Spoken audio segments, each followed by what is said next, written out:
Hello मेरे फिल्मी दोस्तों, स्वागत है आपका फिल्म प्लॉट इनसाइट में। तो चलिए शुरू करते हैं वेंसडे सीज़न 1 एपिसोड 4। तो जैसे हमने लास्ट एपिसोड में देखा था, जंगल का मॉन्स्टर एक और इंसान को मार देता है। उसी केस की छानबीन करने वेंसडे और थिंग चोरी से फॉरेंसिक लैब में आए होते हैं। यहाँ वेंसडे और थिंग उसी आदमी की बॉडी ढूंढ रहे होते हैं पोस्टमार्टम रिपोर्ट तैयार करने के लिए। वेंसडे कहती है बॉडी की उम्र 50 साल है, शरीर पर बहुत जगह घाव है, बॉडी पर पूरी ताकत से हमला किया गया है जिससे उसकी अथड़ियाँ निकल गई हैं। विक्टिम का बायां पैर गायब है और उसे देख के ऐसा लग रहा है मानो उसे नोच के निकाला हो। तभी थिंग जल्दी से आकर वेंसडे को बताता है कि शेरिफ गेल्पिन और डॉक्टर ये फॉरेंसिक लैब में आ रहे हैं। थिंग और वेंसडे जल्दी से छिप जाते हैं। शेरिफ और डॉक्टर अंदर लैब में आते हैं, जहां डॉक्टर शेरिफ को बताते हैं कि विक्टिम का लेफ्ट लेग उन्हें अलग से मिला, जिसकी 2 उंगलियां किसी इंसान ने बहुत ही शार्प वेपन से काटी हैं। शेरिफ गेल्पिन डॉक्टर को पोस्टमार्टम रिपोर्ट भेजने को कहते हैं और वो वहां से चले जाते हैं। डॉक्टर को फॉरेंसिक लैब का एक चैम्बर खुला मिलता है। डॉक्टर जब उस चैम्बर को खोलकर देखते हैं तो उसमें वेंसडे एक लाश जैसी पड़ी होती है। डॉक्टर वेंसडे को छूकर कहते हैं बॉडी तो बहुत ठंडी है और उन्हें याद नहीं कि ये बॉडी कब आई है। वो कहते हैं कोई नहीं, वो कल सुबह उसे काट के देखेंगे, और वो चैम्बर बंद करके वहाँ से चले जाते हैं। डॉक्टर के जाते ही थिंग चैम्बर खोलता है, लेकिन वेंसडे उसे कहती है कि उसे और यहाँ 5 मिनट रहना है क्योंकि उसे बहुत मज़ा आ रहा है। वेंसडे पोस्टमार्टम रिपोर्ट अपने बोर्ड पे लगा देती है। इनेट कहती है ये बोर्ड उसे किसी साइको किलर का लग रहा है, जिस पे वेंसडे उसे कहती है कि ये मॉन्स्टर प्लान मर्डर्स करता है और अपने विक्टिम्स के अलग अलग पार्ट्स ले लेता है। जैसे कि उसने पिछले विक्टिम की 2 उंगलियां ले ली, एक की किडनी ले ली और एक का दिमाग ले लिया। इनेट वेंसडे से कहती है उसे ये सब नहीं देखना है और वो बेहोश हो जाती है। वेंसडे इनेट को अपनी केस स्टडी बताती है, तभी वो देखती है कि इनेट बेहोश हो जाती है। अगले दिन क्लास में वेंसडे जेवियर के गले पे पंजों के निशान देखती है, जिस पे जेवियर उसे कहता है कि ये निशान उसे फेंसिंग प्रैक्टिस के दौरान लग गए हैं। वेंसडे को जेवियर पे शक हो जाता है और वो उसके पीछे जंगल तक आ जाती है। वेंसडे थिंग से कहती है कि जेवियर ज़रूर कुछ छुपा रहा है और वो उसका पता लगा के रहेगी। वेंसडे जेवियर के आर्ट गैलरी में आती है, जिसमें उसने बहुत सारे मॉन्स्टर्स के पोर्ट्रेट बना के रखे होते हैं। वेंसडे कुछ पोर्ट्रेट चुरा लेती है और अपने बैग में रख लेती है। वो वहाँ से बाहर चली जाती है। बाहर उसे जेवियर मिलता है और वो वेंसडे से यहाँ आने का कारण पूछता है। वेंसडे उसे कहती है क्यों ना जेवियर उसे उसका स्टूडियो दिखाए, पर जेवियर उसे कहता है फिर कभी, क्योंकि अभी उसका स्टूडियो रेडी नहीं है। जेवियर वेंसडे से पूछता है कहीं वेंसडे उसे रेवन नाइट डांस के लिए तो नहीं पूछने आई है। वेंसडे सोचती है इससे अच्छा मौका नहीं मिलेगा एक सीरियल किलर के बारे में और जानने का। तभी वो जेवियर से रेवन नाइट डांस के लिए पूछती है और जेवियर उसे हाँ कह देता है। वेंसडे जेवियर्स के आर्ट गैलरी से चुराए हुए पोर्ट्रेट शेरिफ के पास लेके जाती है, जिस पे शेरिफ उसे कहते हैं कि उन्हें और ठोस सबूत की ज़रूरत पड़ेगी। बाहर वेंसडे को टाइलर मिलता है और वो वेंसडे से रेवन डांस नाइट के बारे में पूछता है। वेंसडे उसे बताती है कि वो रेवन नाइट डांस में जा रही है और जेवियर उसका पार्टनर है, जो टाइलर को बिल्कुल पसंद नहीं आता है। और वो उसे कहता है कि उसे ऐसा लगा था कि उनके बीच में दोस्ती से कुछ ज़्यादा है, पर वेंसडे उसे कहते हैं कि उसे और भी इम्पॉर्टेंट काम है और टाइलर उसे ऑल द बेस्ट कह के चला जाता है। यहाँ इनेट काफ़ी ज़्यादा एक्साइटेड होती है क्योंकि फाइनली वेंसडे प्रॉम पे आने वाली होती है, वो भी जेवियर्स के साथ। वो वेंसडे को शॉपिंग पर लेके जाती है, जहाँ वेंसडे एक ब्लैक ड्रेस देखती है और उसे वो अच्छा लगता है। तभी वहाँ डॉक्टर बिलबोर्ड आ जाती है, जो कहती है वेंसडे तुम पे ये ब्लैक ड्रेस बहुत अच्छी लगेगी। बिलबोर्ड उसे रेवन डांस के बारे में पूछती है, पर वेंसडे उसे कहती है कि उसे ऑफिस के बाहर उन्हें कुछ भी बताने की ज़रूरत नहीं है।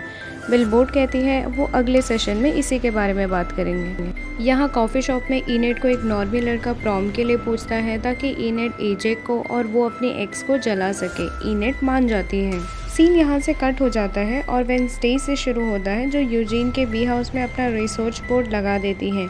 यूजीन उसे कहता है उसने बिल्कुल सही किया क्योंकि यहाँ पे कोई नहीं आता है। यूजीन इनेट के लिए हनी की बोतल देता है, पर वेंसडे उसे कहती है कि इनेट उसमें बिल्कुल इंटरेस्टेड नहीं है और वो एजेक को पसंद करती है।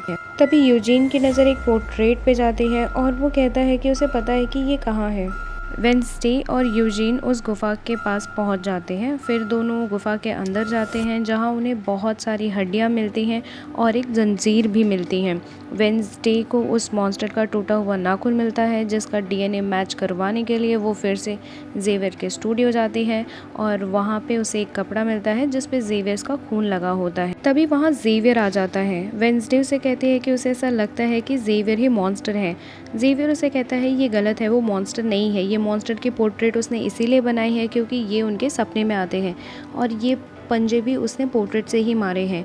जेवियर वेंसडे से कहता है तो इसीलिए वो पिछली बार यहाँ पे आई हुई थी क्योंकि उसे शक था।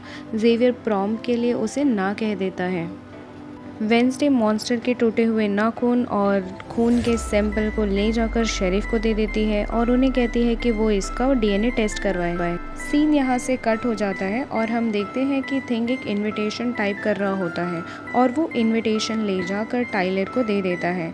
टाइलर जैसे ही इनविटेशन को पढ़ता है वो बहुत ही ज़्यादा खुश हो जाता है।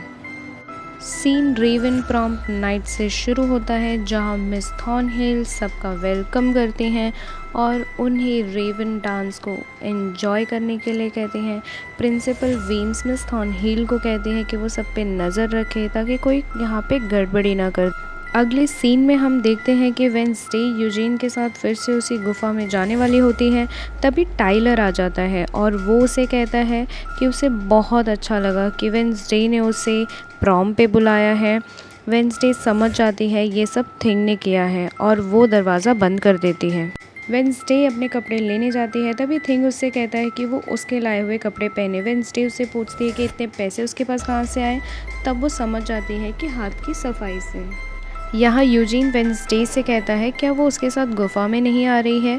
तब वेंसडे उससे कहती है नहीं, वो वहाँ कल जाएंगे और वो यूजीन को गुफा में जाने से मना करती है क्योंकि वहाँ पे खतरा हो सकता है और वो वहाँ से चली जाती है। वेंसडे जैसे ही पार्टी में आती है सब उसे देखने लगते हैं। जेवियर को भी वेंसडे बहुत अच्छी लगती है लेकिन टाइलर को साथ देखकर उसे बिल्कुल अच्छा नहीं लगता है। तभी मिस थॉर्नहिल वेंसडे और टाइलर का वेलकम करती है। इनेट वेंसडे से कहती है वो बहुत अच्छी लग रही है सिवाय उसके डेट के। यहाँ यूजीन वेंसडे के मना करने के बावजूद जंगल में अकेले उस गुफा के पास चला जाता है। वेंसडे बहुत ही बेहतरीन डांस करती है जिसे देख के सब बहुत खुश होते हैं। हालांकि जेवियर को बिल्कुल पसंद नहीं आता है कि वेंसडे टाइलर के साथ डांस कर रही है, इसलिए वो बियांका को कहता है कि वो अपनी साइरन शक्ति की मदद से वेंसडे को हिप्नोटाइज करे बट बियांका उसकी बात नहीं सुनती है। वेंसडे को बेहतरीन डांस करते देख नेवरमोर के बाकी बच्चे भी आके एंजॉय करने लगते हैं। जो सब क्रैकस्टोन की मूर्ति जलाने का बदला लेने के लिए कुछ नॉर्मी बच्चे आउटकास्ट की पार्टी खराब करने आए होते हैं। यहाँ यूजीन जंगल में देखता है किसी ने गुफा में आग लगा दी होती है और उसने यूजीन को भी देख लिया होता है। यूजीन वहाँ से भागने लगता है। नॉर्मी बच्चे अपने प्लान को अंजाम देते हैं और ऊपर के सारे शावर से खून की बारिश होने लगती है।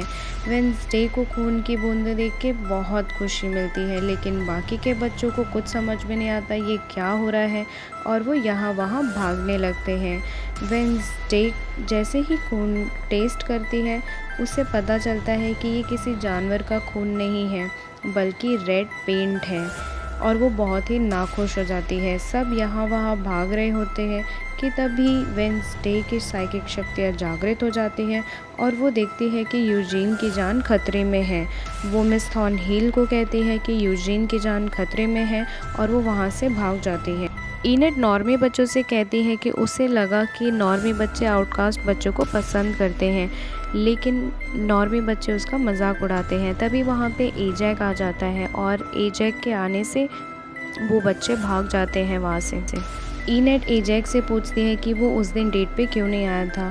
एजैक उसे बताता है कि उस दिन उसने खुद को आईने में देख लिया था जिसकी वजह से वो स्टोन बन गया और वो नहीं आ पाया। इनेट और एजैक का पैचअप हो जाता है। उसके बाद यहाँ वेंसडे जल्दी से पार्टी से भाग के जंगल में आती है जहाँ वो हर जगह यूजीन को ढूंढने लगती है। वो यूजीन को आवाज़ देने लगती है, फिर उसे यूजीन की आवाज़ सुनाई देती है। वो जैसे ही यूजीन के पास बढ़ती है मॉन्स्टर आके यूजीन पे हमला कर देता है और फिर जैसे ही वेंसडे वहाँ पे पहुँचती है यूजीन वहाँ पे घायल पड़ा होता है।